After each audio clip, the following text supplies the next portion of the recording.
Welcome to the Manufacturing Masters Podcast with your host, Allison DeFord.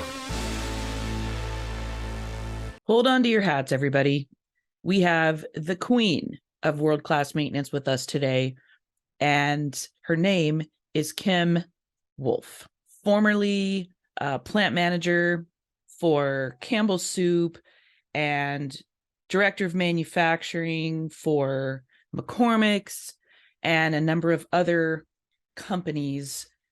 She's world-class, and you'll hear a little bit more about that in the episode. I've made the ultimate decision that we are changing her name, so you'll have to catch the episode to find out what that is. And make sure that you hang out to the end, because there is some juicy goodness that she and I jumped on that was a little unexpected, and I know that you're going to get a lot out of it. Make sure that you follow her on LinkedIn. She's a leadership coach now and manufacturing consultant for all kinds of companies. You would benefit from working with her. She's also an expert on the Manufacturing Masters platform. Everybody, join me in a deep dive with Kim Wolf. Here we grow. Well, kids, we have a real treat today. We have with us Kim, and I've decided I've given you a new middle name. You are now forevermore Kim World-Class Maintenance Wolf. Wow. I have to find my crown somewhere to put on. Exactly. So we'll need to alert Social Security or whatever that is up in Canada and let them know. I love it. Oh, yeah. No, you and I were just talking before we started this that we've known of each other for quite a while, but we haven't met before. I call this meeting nowadays because, Zoom is like real life. So it's a thrill. It's a thrill to finally have you on. Well, thank you so much. I am a huge fan of Manufacturing Masters, and I'm a huge fan of yours. So putting those two things together, I'm golden. All right. Well, here we go. We're going to dive into a really important topic that you are incredibly experienced at, and I know people can learn a ton from you. And one of the things that you've talked about recently is the fact that, the last several years have been quite interesting, to say the least. There have been lots of changes, transportation. I mean, things that have affected manufacturing for sure. Transportation, supply chain, shortages, costs are crazy. You have some really amazing insights and lessons learned from these past few years. And I would love it if you want to jump in and let's talk about what you've learned that you can help our listeners learn as well. Sure. Certainly, I think everybody has learned some major lessons over the last couple of years. And what I have really seen is that the way that the way that we used to do business just doesn't really apply anymore. And I think so many of us kind of got caught where it was just, we were very slow on the uptake in order to respond to the changes that were happening within supply chain and within manufacturing. One of those that I thought was very obvious and evident was many companies not having secondary suppliers. And, I think that's something that we talk about and everybody says it sounds good and, they've got it in their action plans to work on sometimes, but it always gets pushed to the bottom of the list because we have faith in our current suppliers. We've had long-term relationships with them. And, we just think that relationship will continue. And it could, it very well could, but it's really a gamble that you're taking that something's not going to interfere. In this case, we've had some changes with COVID and with availability of supplies, transportation of those supplies to our geographic area. And in some cases, there are things that our suppliers, really it's completely out of their control. Maybe a fire in their facility or maybe a strike, a union strike. You never know what's coming. And that's why it's always been a good idea to go through that secondary supplier process. But I think it became even more evident over the past couple of years because there were so many things happening all at the same time. So I really encourage manufacturers to really take a look at their prime supplier list find some secondary suppliers. It takes work to do that. Mhm. It's not an easy thing. You can't just, go through the yellow pages and find somebody and say, okay, now you're my secondary supplier. It takes work to identify, who you want to work with. How are you going to get supplies from their facility to your facility, and the logistics of all of those things, putting together contracts, what are your quality specs, and making sure that those things have been identified very clearly, and then starting to do some trials. And certainly with secondary suppliers, you're going to have a very hard time having anybody sign up to say, oh yeah, I'll be your number two. So you have to make sure that you are giving them some volume at some regular interval in order to keep, their skills up, keep their quality up, and continue to give them something in return for them being, a secondary supplier to you. They need to know they can count on some kind of a volume from you. So it's not easy, but have had many clients over the past couple of years in particular that are saying, oh my gosh, what do we do? If we don't get this, we're down. We are literally down. And unfortunately, that's not the right time to start that secondary supplier process. Right. And you talk a lot about being, and this is going along with this, being preventative versus reactive, or being proactive. That's where that world-class maintenance hat comes on. I'm a huge believer of the preventive maintenance. Predictive maintenance is even better than preventive maintenance. And I think that is true when it comes to suppliers, or really any facet of manufacturing. Being reactive and just waiting for the fire to start and then trying to put all your resources on it to put it out. Many times you have to do that over and over and over, and it just continues to repeat in a cycle where you could be spending those resources, doing things like reducing costs and, implementing automation or implementing team development or whatever other initiatives you have. If they're not firefighting, they can be doing some of those other things. So, so I'm a big believer of having that plan. In this case, we're talking about, secondary suppliers, but start to move forward on it sooner rather than later. It doesn't mean that, you have to switch suppliers. That's not what we're saying, but to have somebody who's available, ready, you've pre-approved them, they know what to expect from you and vice versa. Got a contract in place. You'll be able to sleep much better at night, I think, having those things in place. Absolutely. Well, in one of your videos, because you are an expert on the Manufacturing Masters platform, one of your videos I love, and I'm guessing that this is what's part of what's getting in the way for manufacturers. The video is, this isn't the way we do things. Well, right? And it's dealing with outdated maintenance practices. So do you feel like that's probably the biggest obstacle besides, well, this is going to take effort and it's hard and we're busy and I don't have time. And two, it's kind of like, this is working. So I'm just going to, we're going to stick with it. Yeah, why mess with it? Right. And I think that was a lesson that I learned early on in my career. I was a mechanical engineer, plant engineer for several years. And then I was promoted into maintenance management. And so when I moved into that role, I wanted to approach things a little bit differently. And what I was learning as an engineer is when I saw equipment that was just going down unexpectedly and the lines were completely down, waiting for a mechanic or waiting for a part, whatever it might be. So that's when we started to look at world-class maintenance tools. And the pushback I got is, but we've never done it this way before. We've waited by our toolboxes and we've waited until there's a problem. And then we just, all just kind of pounce on that problem and we get it fixed as fast as we can. The intent was good, but they didn't know any other way to do it. And so I started to really explore some different tools and techniques like preventive and predictive maintenance, using root cause failure analysis, really trying to drive even autonomous maintenance where you're looking at operators taking on some of the basic maintenance tasks, which then frees your maintenance staff up to do more complex tasks. But that was really the pushback that I got was, gosh, the operators, if they do our job, what am I going to do? You know, and I said, oh gosh, I have a list. We've got lots of stuff that we could be doing, but you don't have time to do these things because you're doing the basic things like lubrication of equipment or basic repairs that really could be done with some training Mm-hmm. by the operator, who really, frankly, knows that equipment better than you do because they operated it every day. So really, we were thinking outside of our boxes, thinking outside of the traditional model of maintenance. And it became very, very successful. We moved some of our folks into work order planning.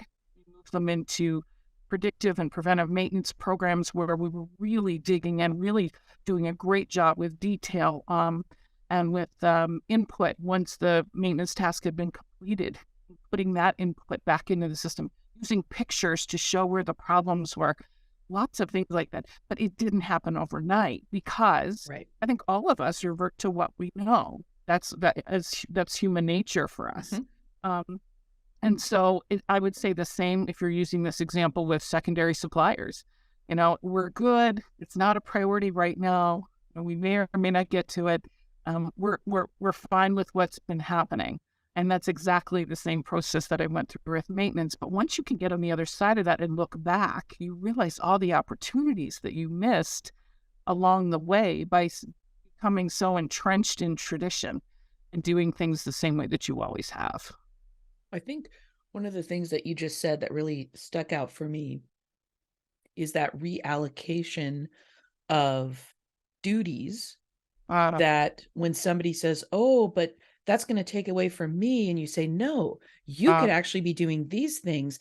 It's actually such a huge opportunity for both people, or both sides of the aisle, however you want to word it. But yeah, it's actually a huge opportunity. And I think when you present it in that way, and uh, it's that reassurance, right? It's like, no, in fact, your job's going to get more interesting, and you could be doing these other things instead. Like you said, it's it's that, I don't know, if our lizard brain takes over and we immediately go fight or flight. And when it's presented to you in I think a positive way, you're more open and receptive. yeah, and I think that that's our job as leaders, really. I don't care what your business is, but as leaders, that's our job is to find that positive outcome that's a win-win for everybody. Yeah. And then being able to provide the support to your team to make that transition. And I would say the same thing would go with automation these days. So many companies are looking at automation, and the employee base is scared to death of it. Oh my gosh, this is a robot that's going to take over what I have always done. We even see that now with medical practice. There's been a lot of discussion lately about, robots performing surgery. So if that's the case, what's the surgeon going to do? And it doesn't mean that all of those jobs are going away. But what it may do is elevate your skill level into something you find very interesting and that you love to do, but you've never had the opportunity to do it because you've been out there doing things the traditional way. Right. So we shouldn't be afraid of automation. They're not taking your job. They're supplementing your job to allow you to do things differently. Exactly. And I'm hearing that same thing, that same message, that same truth. At least in my corner of the manufacturing world, I'm seeing it become more pervasive, which is thrilling because, I'm always a fan of dispelling myths and reducing fear. And what is the real opportunity here? It's actually much greater than you can see.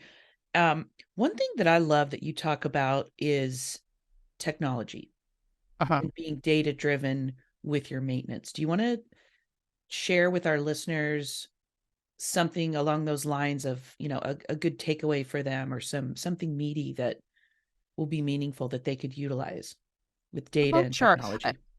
I think the nerdy engineer in me loves numbers, loves data. So that's probably where the whole thing started.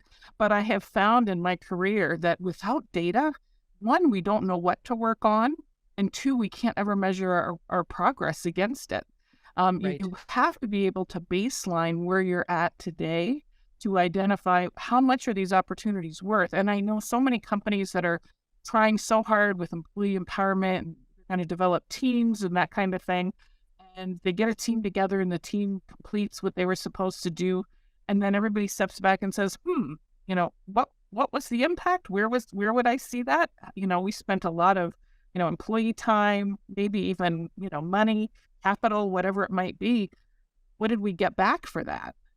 And if we're not able to show that and show the progress, or perhaps we worked on the wrong thing and we didn't even know it. We thought it was a big issue. We thought it was costing us lots of money or lots of time or whatever it might be. So we worked on something and it really wasn't that big of an impact. So data is really that fundamental foundation tool that I think has to happen. And back in the day when I was first starting as an engineer, we literally had, a clipboard and we were just keeping time with a stopwatch. I mean, that's the way it was. We didn't even have computers. And then we kind of moved into Excel spreadsheets. And now there's so many different opportunities that companies have that are not expensive.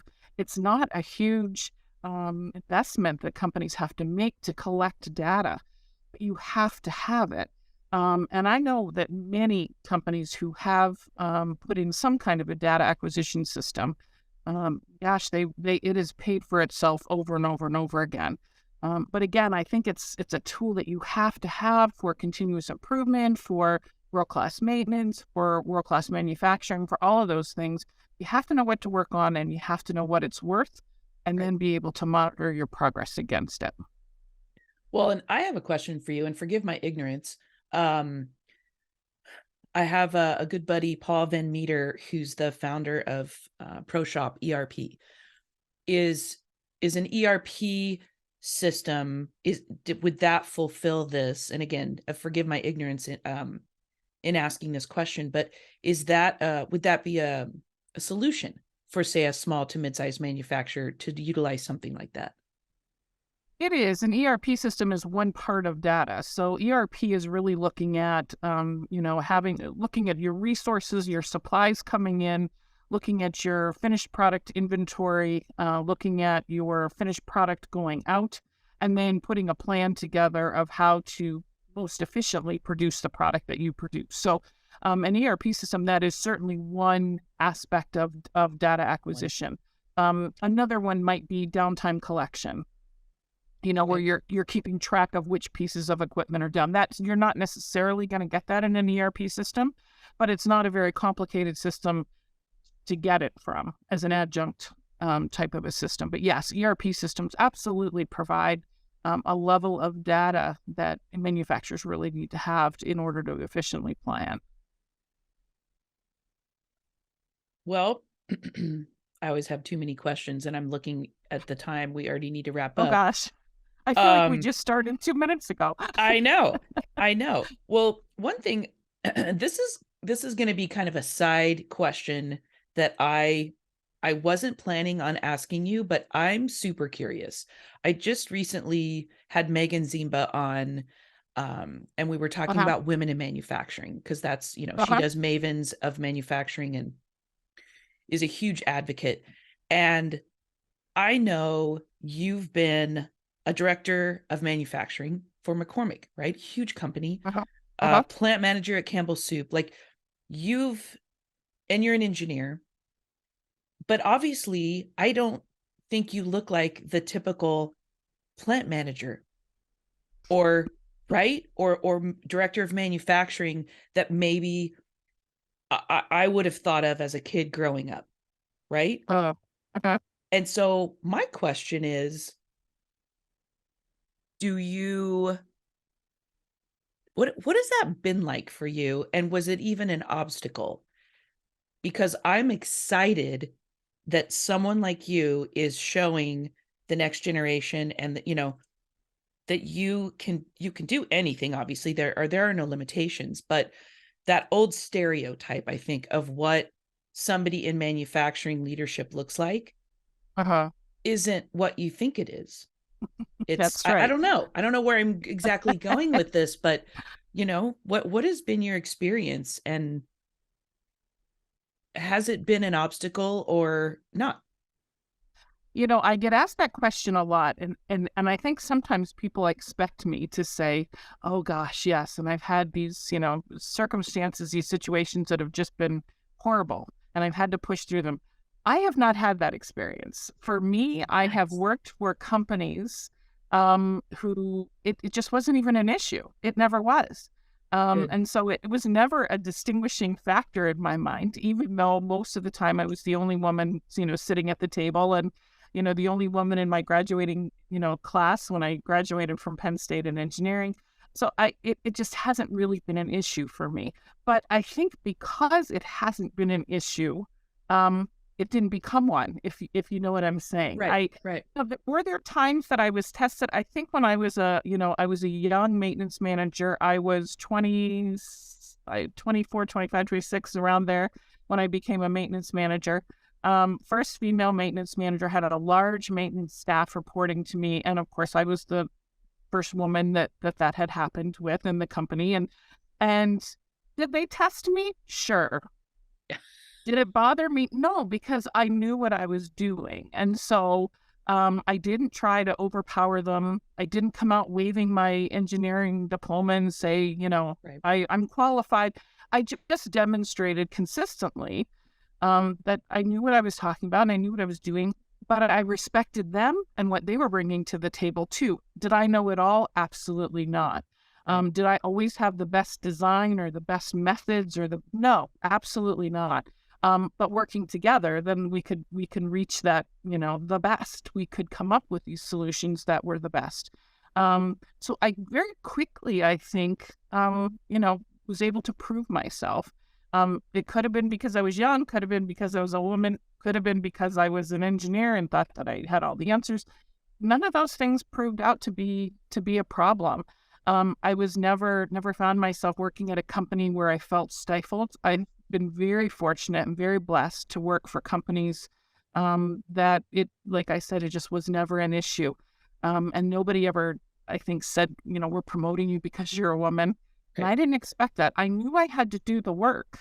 There was one role that I had as a vice president of global manufacturing, and I was opening a new plant, brand new. The plant wasn't even built yet. In the first year, I spent in a construction trailer with a hard hat and work boots every day at work.